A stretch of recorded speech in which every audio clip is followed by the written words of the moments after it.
So, Ia, today we are going to show you. încearcă chestia asta la cu Skibidi. I'm recording, dude. I'm recording. How to unmount the fuel pump on Audi A8.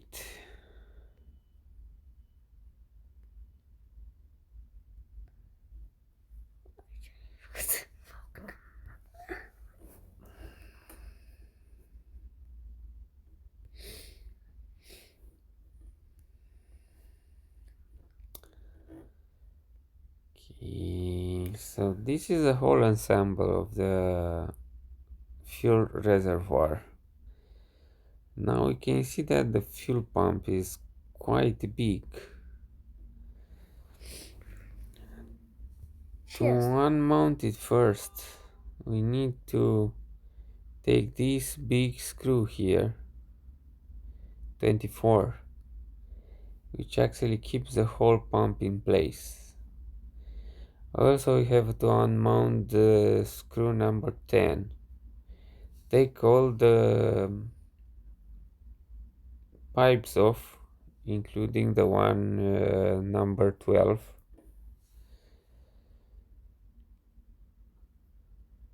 De ce e asta? It's a fuel pump, dude. Fuel pump. Okay. De ce e asta? Here is another scheme where you can see the whole ensemble. Now this is the power plug from one of the pumps. We also have a sender in the left side of the trunk, numbered here with 1 in the scheme. This is from that sender.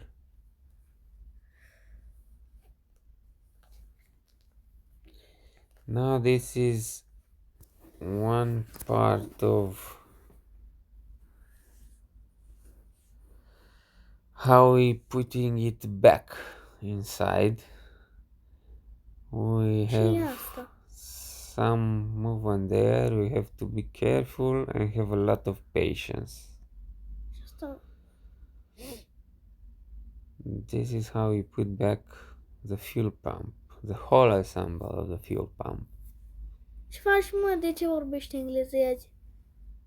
So people understand what I'm saying.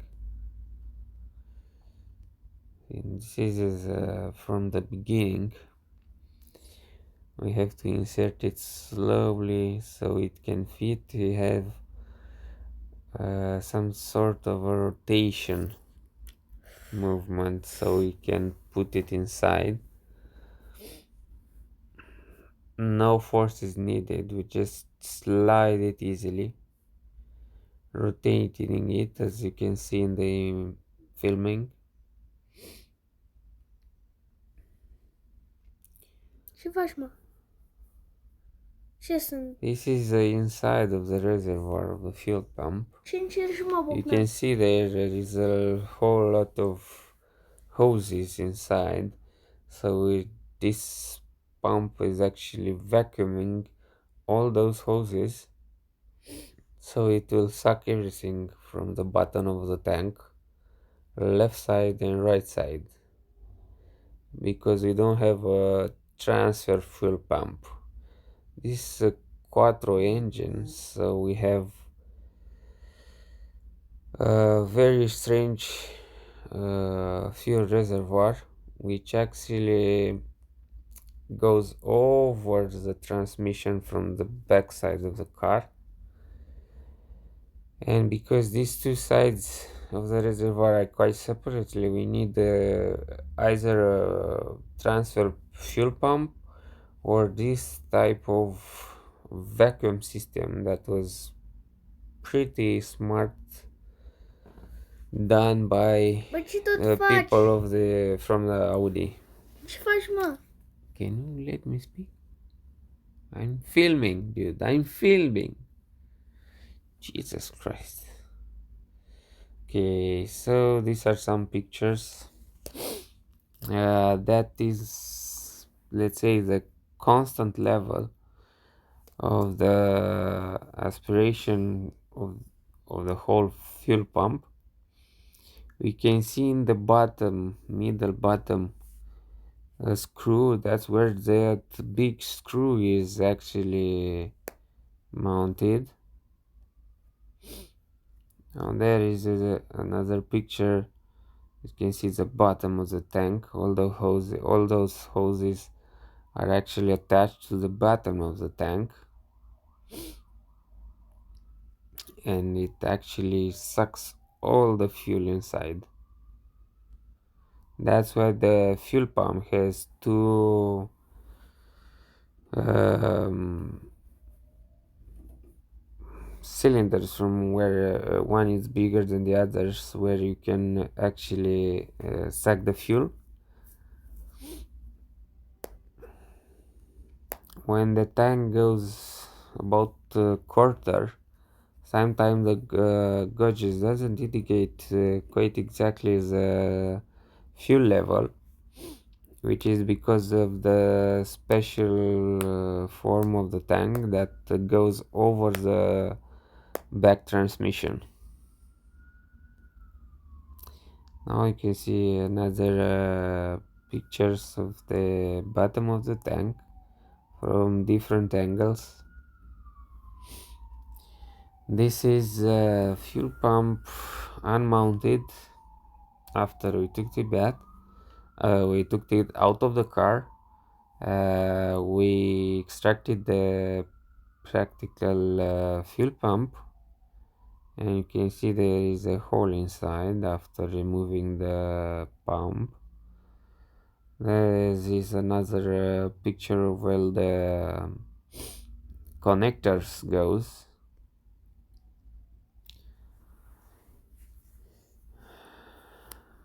This is the part with the hoses. This in the middle where the black hose goes, it's actually the fuel pump. The other hose beside is the one that creates some sort of a vacuum and takes the return of the unconsumed fuel.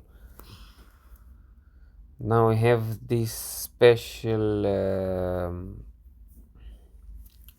rings, let's say, that actually tighten the hoses around the fuel lines inside the tank, inside the whole pump assembly.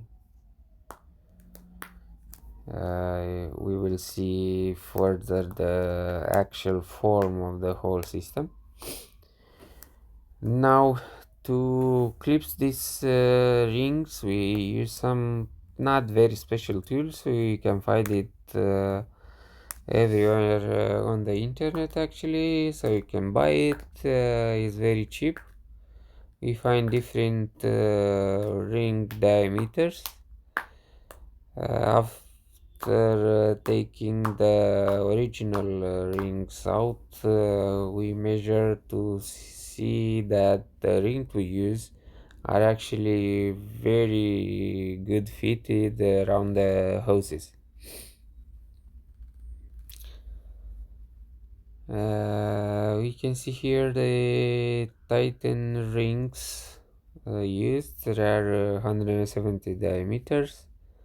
That was with the original one. We have a whole set right over there. Not too much. And this is the actual pump that we took out, the original one. First we tightened the power plugs. Then we take out the pump. Here we can see the two suction zones, the big one and the small one.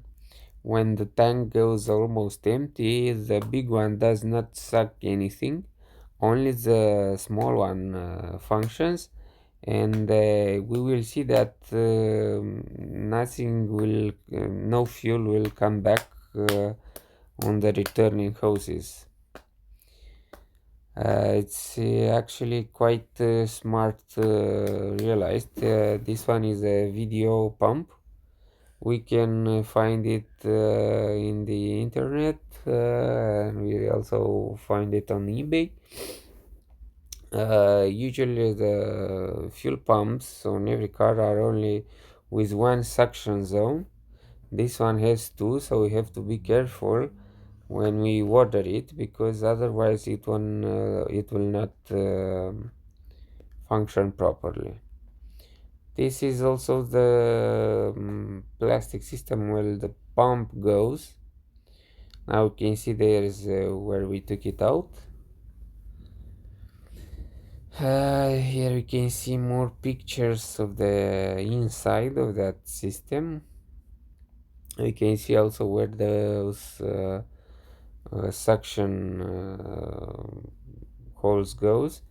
Back in the middle we have some sort of a filter, so the pump does not take all the dirt from the inside of the tank.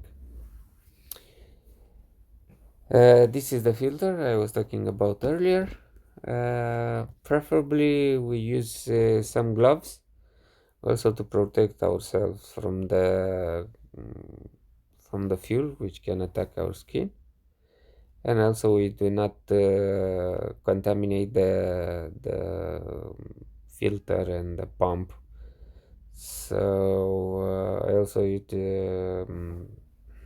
paper, carton, to in the case there is some more fuel remained on the lines, so we do not spread it. This is the ring I was talking about. Just remove it slowly with some pliers or a screwdriver, or a plain screwdriver. These are some other pictures of the fuels that goes around the system. This is the whole assembly. It's a very big one actually. It has about half a meter. This is where the fuel goes, the fuel pump goes. Initially there was some dirt on the filter, so I took it out and cleaned it a little bit with compressed air. Another view from the inside of the pump. The picture were made not exactly in the time order, but if you rewind the film a little bit, you'll see the whole process of the disassembly and assembly. Of course, if you do not have some kind of a technical expertise, uh, do not attempt to do this alone at home, because you might damage the whole assembly, and this is quite very expensive, at least 1500 euros. So it's not so fun, let's say, if you break it. Some other photos from different angles before and after we mount the pump. There are also some special seals. I reused it. Also, you need the torque wrench when you screw back all the screws, and you cannot do this by hand. Just, it's not recommended, because there are some specification in the manual that you have to tighten this with a special torque wrench. This is a seal I was talking, one of the seals I was talking about. Of course, there are more seals inside this whole assembly. This is another picture. It was before I cleaned it just a little bit. Also, there goes the fuel sender that goes into the onboard gauges.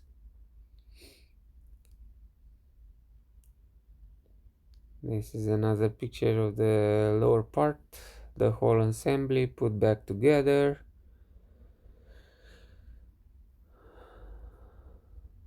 This is at the beginning. First I had to fill out the tank.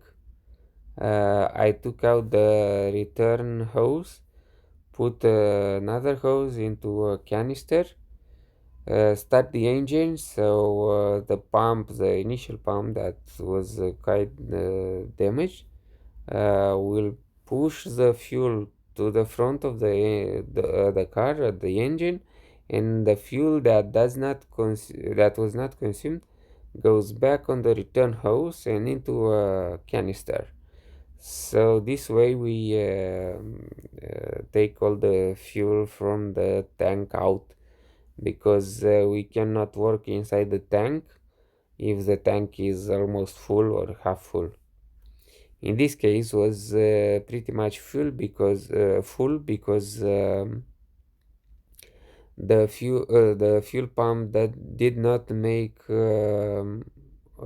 enough pressure, so the engine was stalled. So in order to work, I had to have the tank full all the time. Otherwise, the engine will stall. That's why I had to replace the fuel pump. I clean it all the inside of the spare wheel so I could get in there, because the position of the pump is quite in the back of the car, and it's hard to access from the outside. So I got inside the spare wheel with my feet and unmount the whole assembly of the fuel pump. Here you can see the canister, the hose that goes all the way to the return of the fuel pump.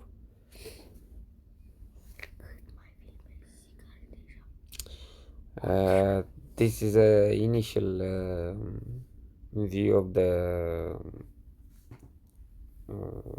access to the whole system. Also, we need a special tool in order to unmount this big circle that keeps the whole assembly on place. It was very dirty, so I had to clean it a little bit. Also from the initial access. It's pretty dirty because there is outside practically under the car, and it's a lot of dust. Here is this left side where I told you there was this another sender. After we put back the fuel pump and this sender, we have to be sure that we align those arrows here.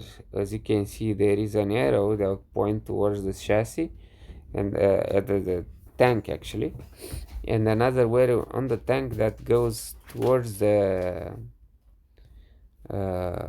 sender. Go back a little. Here also there is an arrow that points toward another arrow from the tank, so we have to be very careful. There is another arrow here. This one in the middle is actually the sender, the one that sends that indicates the level of the gas in the tank.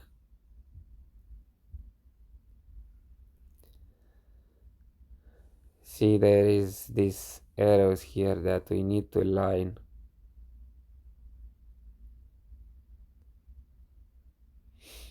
There is a lot of dirt, so you have to clean before open it. Actually, in this left here, I didn't. I just checked it. I didn't replace anything because there was no needed. Initially, there were two caps here with each one with 3 screws. We needed a Phillips screwdriver to open it. And this is the beginning. So here's another picture of the type of the fuel pump. I find it a little quite cheap, I might say, on the internet. There is the code you need for the fuel pump. You can see here the codes, you can check it.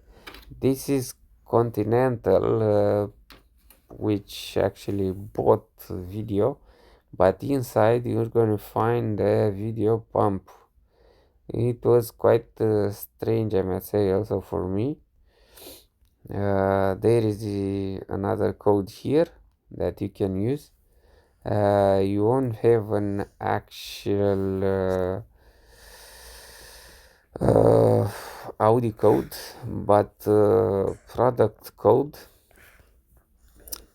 I don't think I mean, for sure you will not find this fuel pump separately from Audi. Audi usually goes with the whole assembly, and that's, as I told you, 1500 euros. Is quite expensive.